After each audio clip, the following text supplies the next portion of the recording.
Well, welcome back. And L&D results are out. They, on the profit number, they are looking better than what we were expecting. But hold your horses because there could be a few exceptional things in it. Because what I can see is that the income growth, the total income growth is 6% Y-on-Y, as company has mentioned in the press release. And we were expecting a growth of around that level, around 7%. So the numbers, on the top line, it seems okay, in line with what we were expecting. On bottom line, it seems much ahead of what we were expecting. 2131 numbers on a consolidated basis. If you just see, as I said, there could be exceptional items into it, and that is what we have to watch it very, very closely. Because if I can just see the press release, they clearly say that the consolidated profit, before exceptional items is 1683. That is, before exceptional items. The overall PAT for the quarter, including exceptional gain of 137 crores on divestment of subsidiaries, stood at 1820 crores. So there are exceptional income which is there, which I'm sure the ticker team will also take a note of, because the company clearly mentioned that the consolidated profit before exceptional is 1683 crores. So those numbers what you're seeing on the bottom line, it includes few exceptional items to one number which is moving out.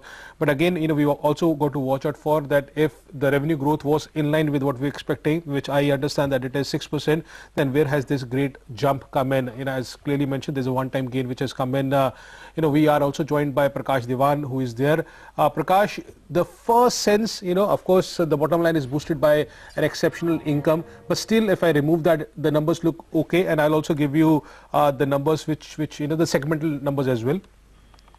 What is your first take? I can't hear you very clearly. Can you please repeat I'm the saying numbers? On the bottom line, the numbers are looking good, okay? The bottom line number which the company has mentioned, before exceptional item, it is 1683 crores. I'm saying before exceptional items. And our estimate was nearly 1200 crores, 1230 crores.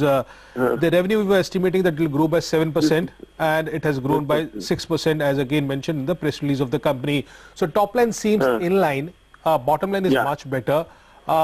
Again, we are waiting for further, the detailing of the segment and each and everything. But your first take, because I believe in this quarter, one thing which Anisha was telling me, that there was Nabha power plant, there was certain revenue recognition from that plant which has to be done, and that was around 250 crores or something. The thing was whether they account the same in 1 quarter, 2 quarter, or 3 quarter, which we have to see. So if the profit line is coming much ahead of what we were expecting, or the street was expecting, we got to see whether how that power plant has been treated in these numbers. If that numbers of 250 crores is also adding up to these numbers, then I think the numbers are in line. Your take?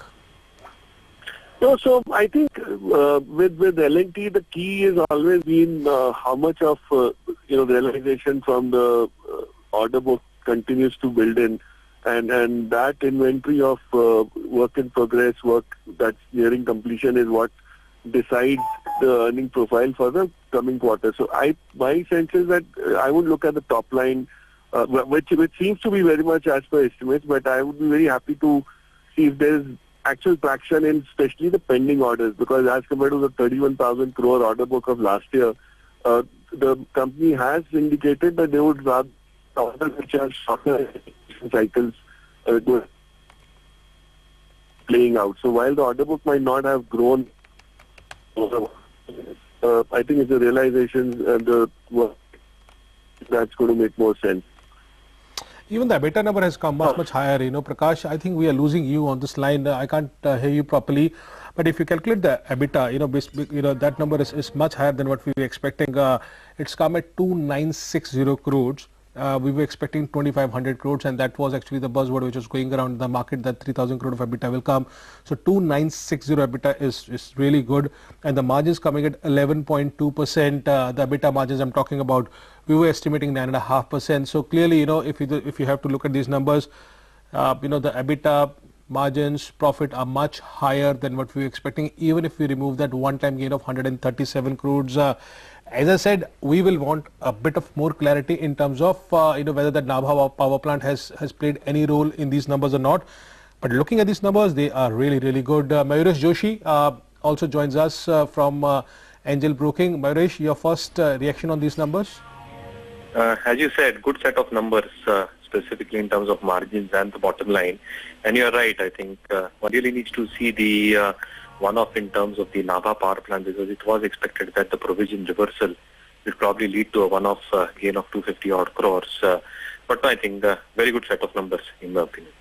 Prakash, if you have gone through some more numbers, because there is clearly an increase in the top line, and the expenses have not increased as much compared to the top line, which is clearly giving that EBITDA boost, which comes over 11% this time.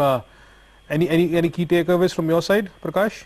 Yeah, so I think very clearly, whatever cost efficiencies the company had started off about 3 quarters back. I remember, calendar 2017, they had initiated a lot Prakash, of... the management is with us, okay, he's speaking, so I think we should just cut over to the management because we will get more details from them.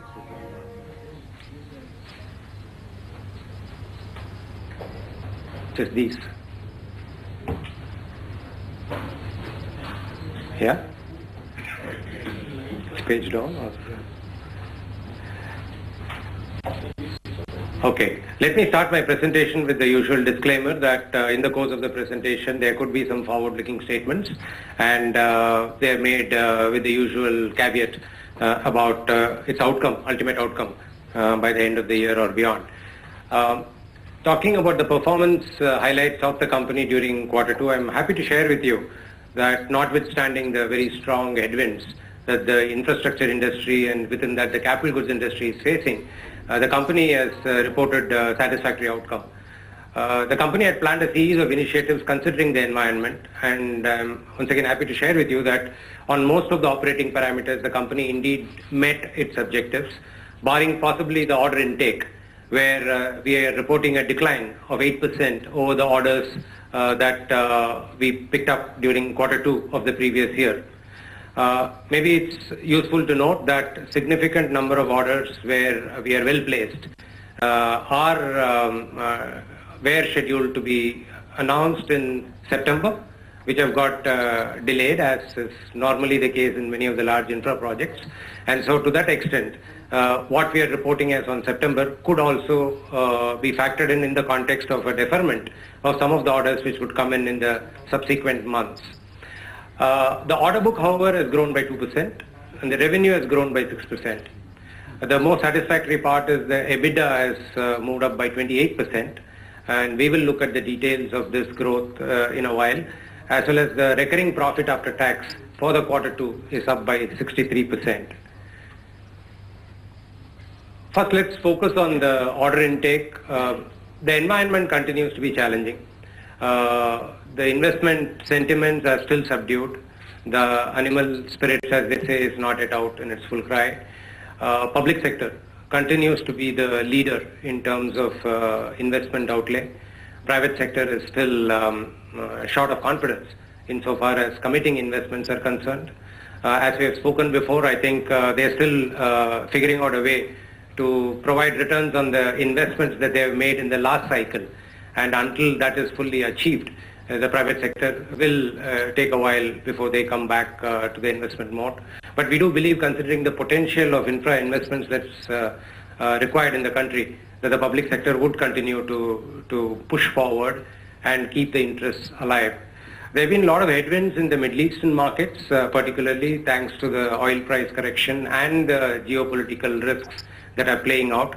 But selective positioning of ourselves with good customers have provided us opportunities to report some successful outcomes during the Q2 and the half year ended 30th September 2017. During the Q2, we have won orders worth to 87 billion rupees, which is down 8% over the 311 billion rupees that we won in the previous year similar quarter. The distinctive feature of this is there's almost a 20% decline in the domestic orders that we have picked up in the current period of Q2 as compared to the previous year.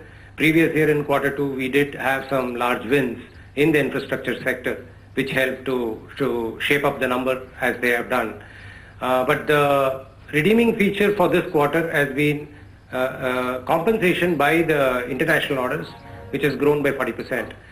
From 74 billion rupees to 104 billion rupees is the international orders, largely aided by hydrocarbon orders, which we have won in UAE and Kuwait, and some orders that we have won in space of power transmission and distribution.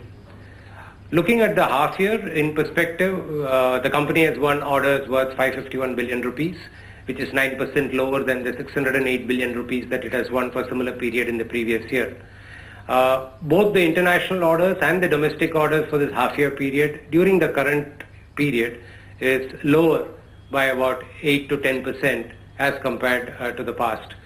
The order book, however, has grown to 2.5 trillion rupees, with about 26% of the order book in the international orders and the balance 74 in the domestic. The ratio was 29% international in the previous comparable period. The orders essentially came from the infrastructure sector. 49% of the orders that we have won during the period, the half year of 551 billion rupees, has come from infrastructure sector, straddling several areas like transmission, transport infrastructure, water, heavy civil, etc. We also have hydrocarbon order win, helping the order book to have 10% from that sector. And the services generally, the information technology services, the engineering technology services, as well as the financial services, have done well, and hence they account for 22% of the pie. In terms of the total order book of 2.5 trillion, infrastructure has 1.9 trillion, almost 2 lakh crore worth of orders we need to execute in the infrastructure space, and these are to be done over the next 3 to 4 years' time. And hydrocarbon with 252 billion rupees comes the next largest piece of the pie. The rest of the pie is scattered between power, heavy engineering and other segments. Insofar as the performance of the sales and the cost structure goes for the quarter as well as the half year ended September 17, we have revenues of 264 billion rupees for the quarter 2 and 504 billion rupees for the half year, and they are reflecting a growth of 6% and 8% respectively over the corresponding number of the previous year. There has been a fair amount of saving that we have been able to achieve during this period in manufacturing and construction and operating cost. As against 6% increase in revenue for the quarter, the increase in the manufacturing, construction, operating costs have gone up by 1%. And for the half year, as against 8% increase in the revenue, these costs have gone up by 6%. The financing cost as the financial services business has interest as a cost, which is about 12% higher in the quarter and 8% higher for the half year.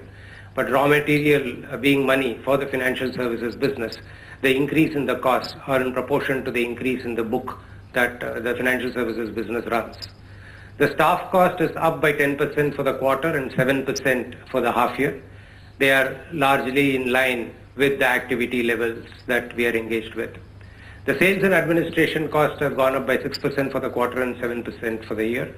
And the sales and administration costs did benefit from the exchange gain during this period, as well as the provisioning that we had to make towards credit costs for the financial services business. The total operating expenses of the group at 235 billion rupees is up 3% and for the quarter, and at 454 billion is up 6% for the half year. Considering that the total cost is risen lower than the increase in revenue, we have a 28% growth in EBITDA at 30 billion rupees for the quarter, and at 50 billion rupees EBITDA is up by 19%. Consequently, the margin is up by 190 basis points for the quarter 2 and 90 basis points for the half year. The interest and financing cost of our operations have risen by 16% for quarter 2 and 14% for the half year, and the increases are in line with the borrowing program that the company is running. We do believe that the company continues to source funds at a very competitive price. The other income of the company, which largely emanates from treasury operations at a group level, at 4 billion rupees for quarter 2 and 8 billion rupees for half year, reflects a decline of 11% for the quarter 2 and a growth of 4% for the half year. The recurring profit after tax at 17 billion for quarter 2 is up 63%. At 26 billion rupees, it is up 57%. During the quarter, we had divestment of one of our businesses which are non-core, and part of the portfolio restructuring exercise, and that enabled 1 billion rupees worth of profits for the quarter and the half year ended period. Consequently, the reported profit after tax, including exceptional items, were 18 billion rupees for the quarter and 27 billion rupees for the half year. These are up by 27% and 33% respectively in times where the best gets tested. Dividing the performance of the company into its various segments, there are no material changes in the segments that we have been reporting so far in the past, and hence starting with the infrastructure segment. The segmental revenue for the quarter was up by 4% at 118 billion rupees, and for the half year at 223 billion rupees was up 9.5%. Out of the segmental revenue, 37 billion rupees for the quarter and 71 billion rupees for the half year constitutes the share of revenue from the international operations.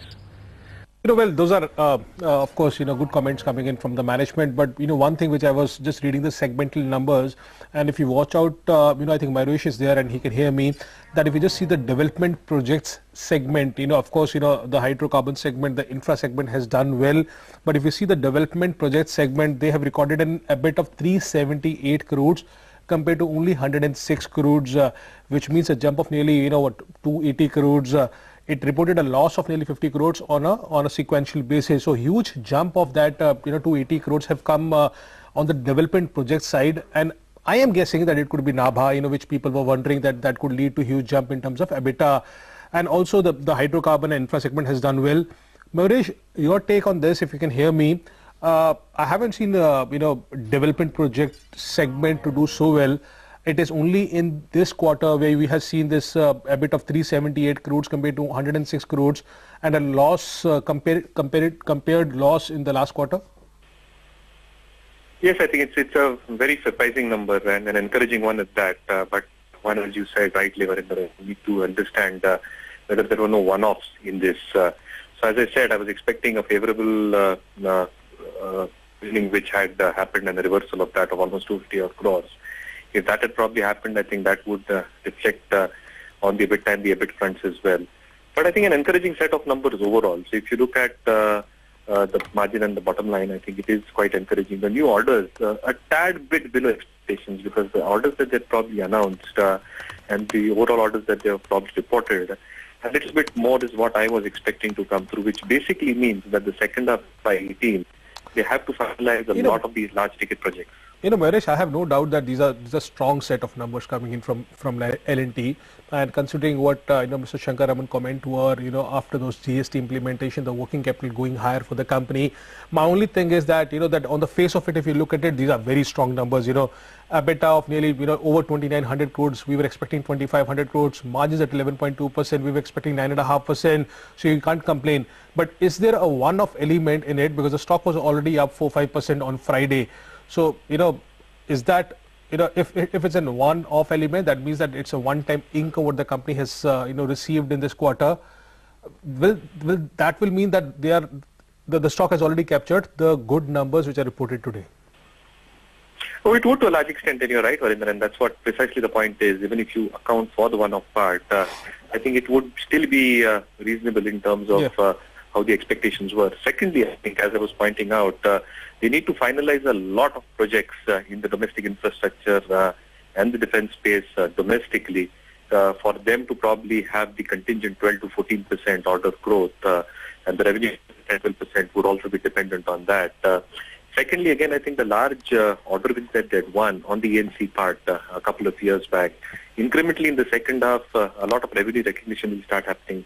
So whether you talk about metros, you talk about some power projects that they've won or the defense projects that they've won.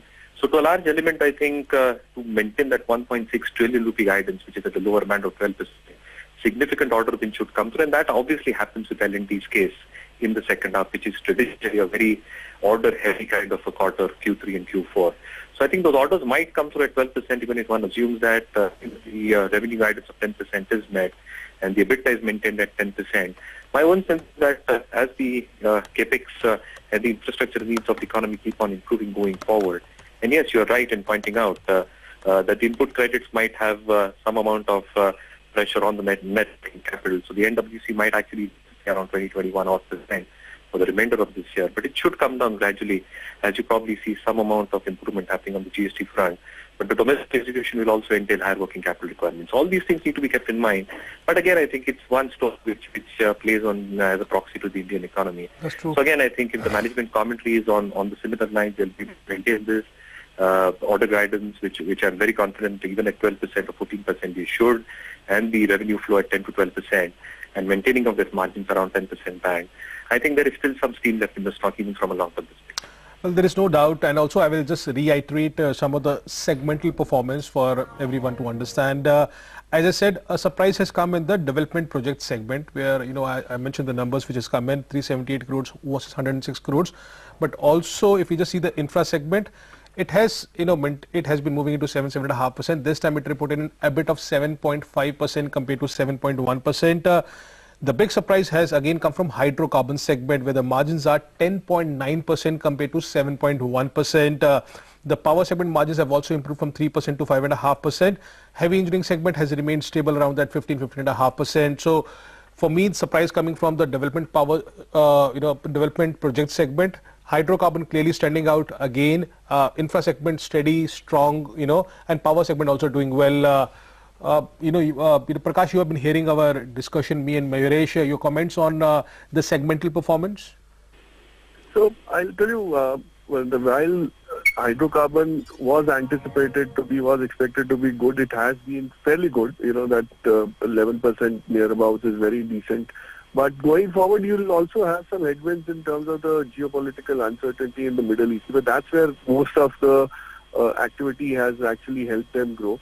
The other area which now starts looking promising for L&T would be the PSU spend, and that will get captured in infrastructure and power both. So if they maintain these kind of margins for power, which is 5+, overall the EBIT will definitely be cushioned. But there would be some headwinds for which it would probably not fetch that premium of a turnaround or of some sort of a move into that very strong trajectory on top line and EBITDA growth. So I would give it another quarter, because third and fourth quarter usually see a lot of PSU order booking happening. And if the global headwinds don't turn sour, then you probably have a little bit of a upside from there. But otherwise, more or less, everything seems to be priced in, especially on the way the Thursday, Friday move on L&T was. That probably captures a good part of this salience on the numbers. Well, thank you, Mayuresh, and thank you, Prakash. Just to before winding up, just to reiterate and rephrase everything what we learned from Larsen & Toubro results. There are strong set of numbers coming in from Larsen. Even if you have to remove the one-time income, the profit before the exceptional income, exceptional item stands at 1683 crores, which is good enough to beat the estimate on the street. Margins at 11.2% are higher than what we were expecting, 9.5%. The only thing what we have to understand more from the management and the analysts on the street, the brokers, is that the segmental numbers coming in from the development project segment, whether that is one-off because of the Nabha plant which everyone was talking about, or whether that is a continuation of something which could surprise the markets going ahead. I think that is there. But also please remember, as Prakash mentioned, the stock was up on Friday and Thursday as well. Friday it was up 5%. So whether this is priced in or not in the number, in the stock price, the results are priced in or not, we'll come to know on Monday. But till then, goodbye to you.